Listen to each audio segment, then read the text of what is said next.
podcasting's choice. From coast to coast, continent to continent, right here 24/7. PNR. Blueberry. This podcast is a member of the Blueberry Network. Blueberry. No E's. That's Blueberry, BLUBRRY.com. Blueberry.com. This podcast is a proud member of the Lamb Podcasting Network. Find the network at largeassmovieblogs.com.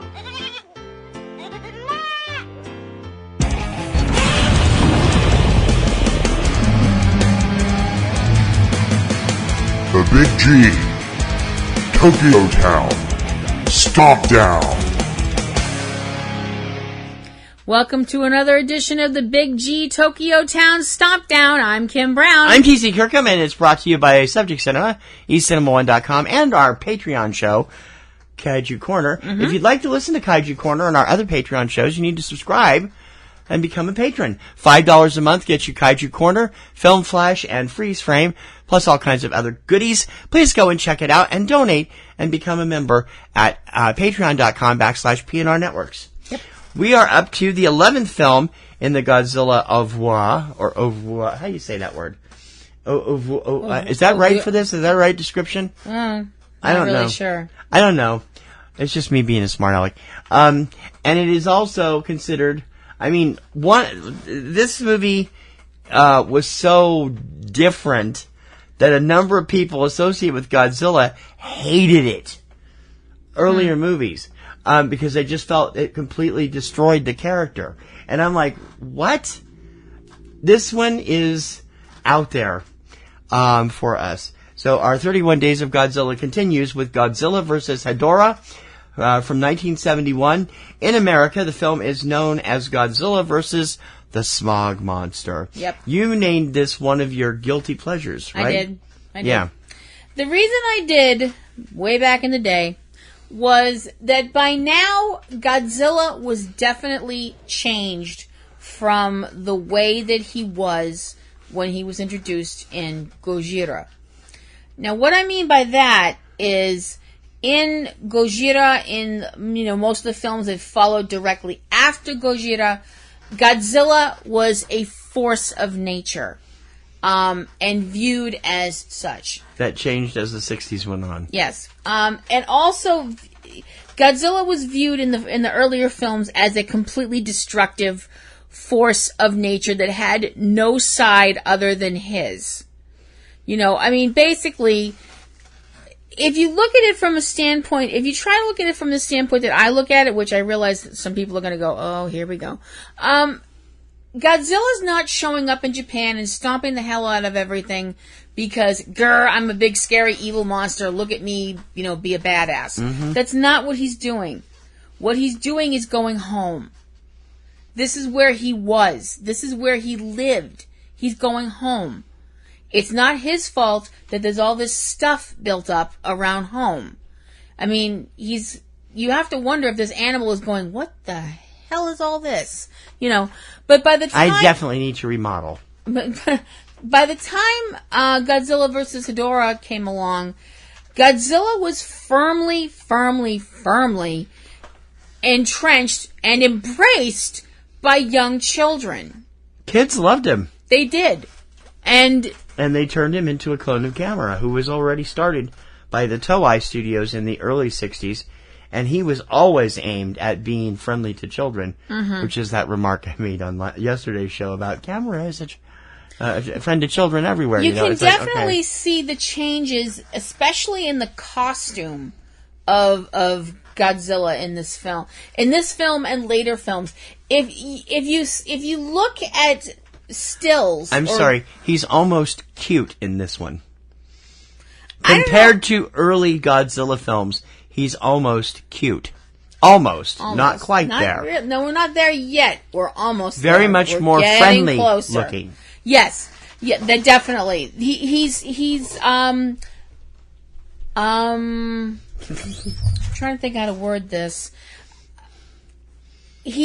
in the earlier films, if you look at stills and things from the earlier films, especially the eyes. Yeah, that had a lot to do with it. In the earlier films, Godzilla has very reptilian eyes, which makes sense. By the time Godzilla vs. Hedora came about, and further films down the line until we get back into things actually being more adult again, Godzilla as a force of nature with films like, Godzilla 1985 and forward from there. Right. Godzilla's eyes they're more mammal-like. Mm-hmm. They look more like they would be the eyes of a I don't want to say a dog or a cat, but they just look softer and larger. Well, I think the biggest transformation for Godzilla, if I might, I mean, I'm not an expert. No, it's okay, no. Happened when they elected to give Godzilla a baby Godzilla. Minya became a focal point for kids, and it gave Godzilla the chance to be, big adoptive daddy here and teach his kid new tricks. Yeah, but they didn't use him that much, though. No, they didn't, but I'm saying that's when you first really realize Godzilla is no longer Gojira. He is a friend of children. He has a He's heart. a protector of mankind. See, that's where that started with this movie. Mm-hmm. And I'm going to get into why that's wrong. This film is basically about Hedora, who is or Hedora, however you say it. I think it's Hedora. That's why I was going to ask you that. But yeah. Hedora is an alien creature that winds up coming to Earth, and his diet is pollution. Yeah, when he arrives, he's like amoeba. He's an amoeba. Yeah, he's like super duper small.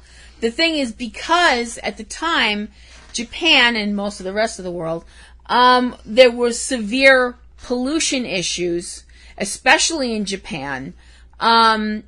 This is before people finally started realizing we can't keep treating the Earth like a garbage can because, we live here, And we'll make an Indian cry.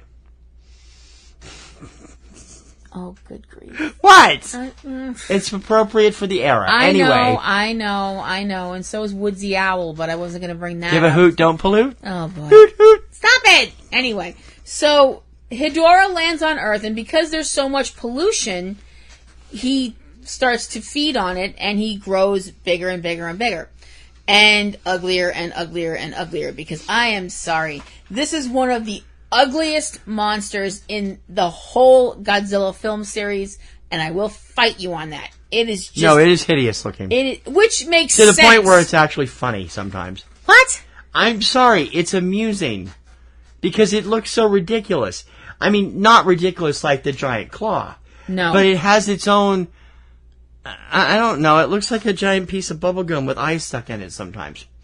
It's kind of really it can change dark. forms. I mean, it's dark in color. As it gets oil, larger, it can change forms, and it can also fly. It turns into this almost looks like a skate without a tail when it flies. Yeah. Mm-hmm. And also, it secretes poison. It's an extremely dangerous creature. I mean, when you think about it, this is probably one of Godzilla's most deadly foes, and he almost kills Godzilla more than once in this film. I mean, the whole point of the film is, like I said, Hedora shows up, and there's this little boy named Ken who, what? Short pants kids again. Okay, anyway. Sorry. Ken is a Godzilla fan, which seems kind of crazy if you're from Japan. It seems like being a camp counselor that's in love with Jason Voorhees, but whatever. I'm not going there. Anyway. Ken's whole thing is that, because Ken's father is a biologist. Of course he is. How convenient. And Ken's had these visions about Godzilla. Fighting pollution and fighting so that human beings can be safe. And he keeps telling everybody who will listen that Godzilla will come and save people from Hedora. Thankfully, none of the adults around him go, and who's going to save us from Godzilla, you stupid child? But,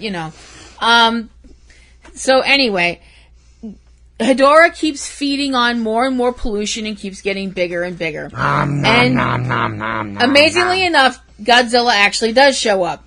The problem is that the first time they fight, Hedora winds up, Godzilla winds up, stomping the hell out of him, and Hedora goes back into the water because that's where he's been living all of this time. And the thing is, there's parts of him that are like nearby. They've been detached from him, and they crawl back into the water, and they fuse back with Hedora, and he becomes his power increases from that for some reason, and this is when he starts being able to launch himself out of the water, and he's doing this kind of flying thing, and as he's flying, he's also releasing this fog that can literally kill people in seconds. I mean, he flies over this one area, and people just drop, and they turn to skeletons. It's like, what the hell is that made out of? So this animal keeps hitting places where there's a lot of pollution, factories and things like that, and literally drinking the pollution from factories, climbing on top of stacks of, smokestacks and things like that, and drinking the pollution, which is just gross. Glug, glug, glug, glug, glug, glug, glug, glug, glug, glug. And he and Godzilla fight again, and Godzilla this time winds up on the losing end of it. He's not killed, but he's badly hurt. And people start thinking this is really the end. So a bunch of teenagers and young adults decide they're going to go to Mount Fuji and throw a party. What? Because their whole thing is, well, we're going to die. Let's go out. We got to fight for our right to party. It's like, well, we're going to die. Let's go out dancing. Yay. The problem is that all of this attracts Hedora's attention, and the thing is, as it turns out, like I mentioned, Godzilla's not dead, and Godzilla and Hedora have this final throwdown near Mount Fuji, and the doctor figures out that what might actually kill Hedora is drying him out. That if they can completely get him, completely dried out, that might be the one thing that can destroy this thing. So the Japanese Defense Force manages to set up these enormous electric towers. And the thing is, before they can put this plan into effect, Godzilla and Hedora are fighting at this point, and while they're fighting, the power gets cut. Because nobody told Godzilla, hey, we actually have a plan, can you push him over this way? Because nobody apparently speaks Godzilla. So I bet the kid does.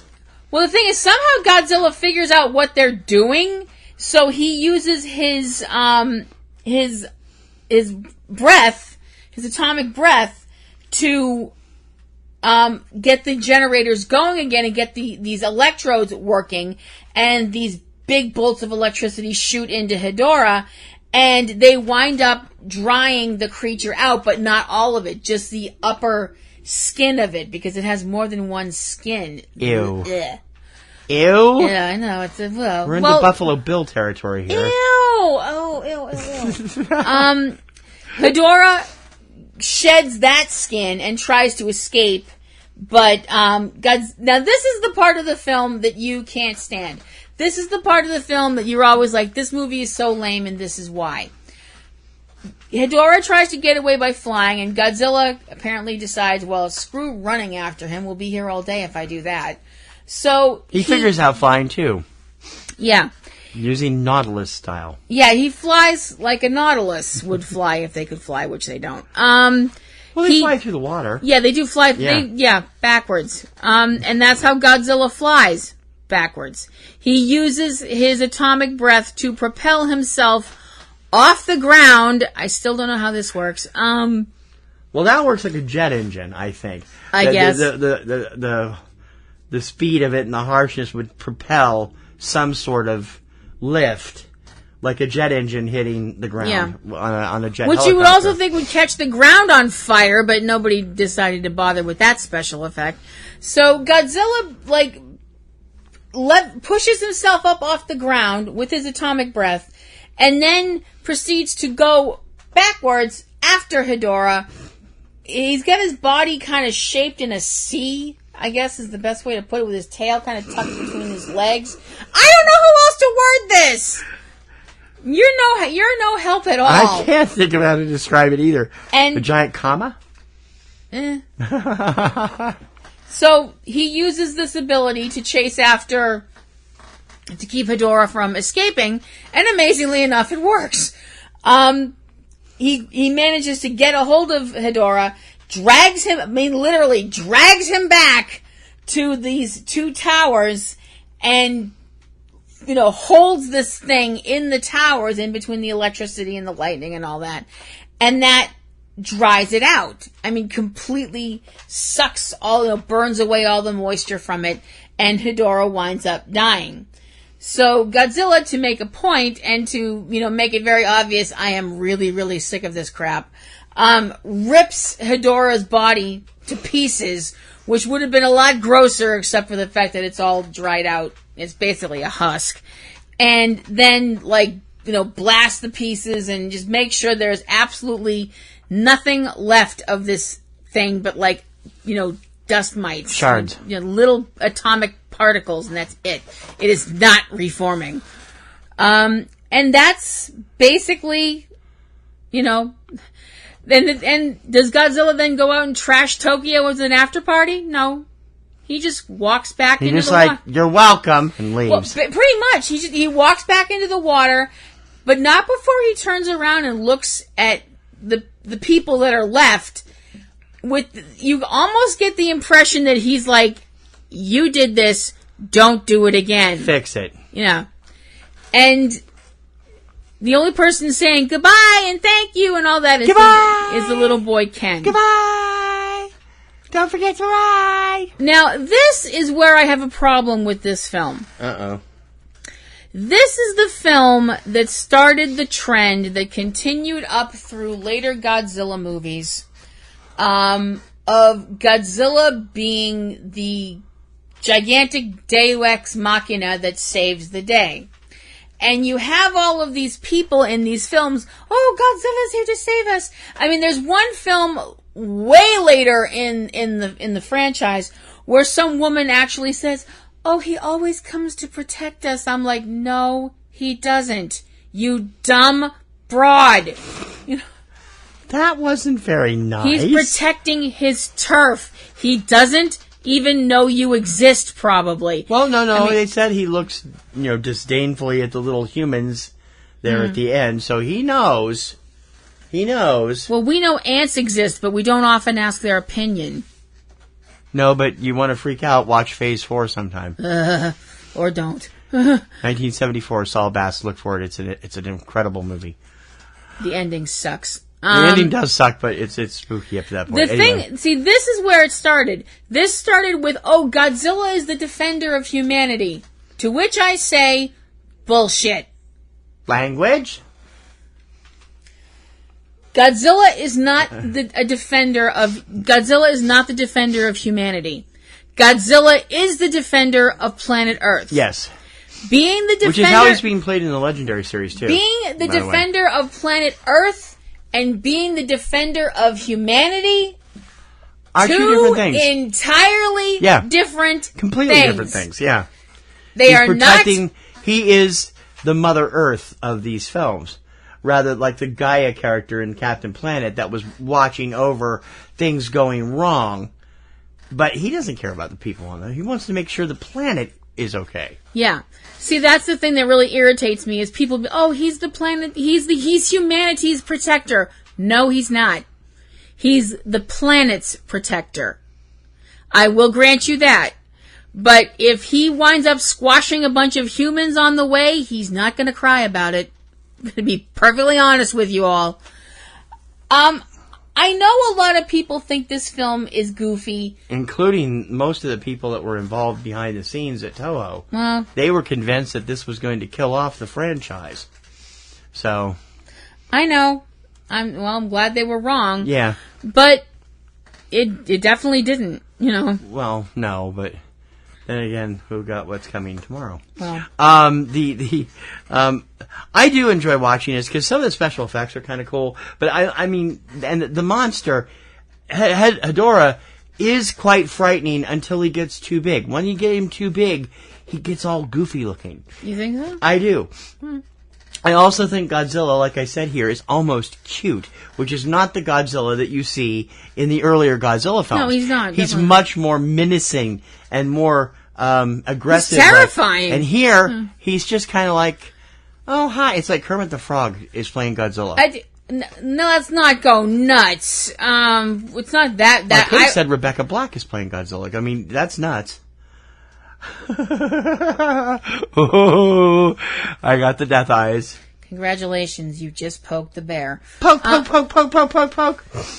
If you look at Godzilla, just the suit from this film, and look at something like in Godzilla Raids Again, where he had that overbite from hell. Yeah, that was. Was that Godzilla Raids Again, or was that King Kong versus Godzilla? No, that was Raids Again. Okay. Yeah. Different Godzilla. If you look at that film also, well, no, actually, we don't know that's a different Godzilla. Well, it was a different one from the first one. It's a different, that's the Godzilla that is now, we assume, populating the movies. I guess. Obviously, he had dental work done at some point. Apparently. I really would have hated to see that retainer. I hate to think what would have got stuck in it. Would have had to have been the size of an airplane, at least.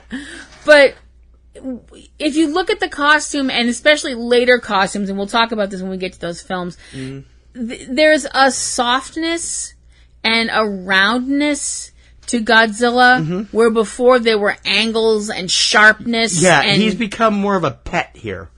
Looking like a pet rather than a wild animal. Yeah. He's gone from he's looking domesticated as opposed to feral. He's gone from being a wolf to a dog. Yeah. You know, yeah. I think that's a good analogy. I do too. Coming up tomorrow on the Big G Tokyo Town StompDown. No, not tomorrow. Okay, tomorrow is actually a good film, I guess. I haven't seen this one. Have you? Which one? Well, you've seen all of them at least once. Godzilla vs. Gigan is coming tomorrow. Yeah. And we will talk that. It's known here in America as Godzilla on Monster Island. And we will talk about that tomorrow. Mm-hmm. So for the Big G Tokyo Town StompDown, I'm Kim Brown. I'm TC Kirkham. We'll keep stomping right till the brand new movie comes out on May 31st. So excited! Woohoo! You've been listening to the Big G Tokyo Town StompDown from Subject Cinema, Kaiju Corner at eCinemaOne.com. This podcast is a proud member of the Lamb Podcasting Network. Find the network at largeassmovieblogs.com.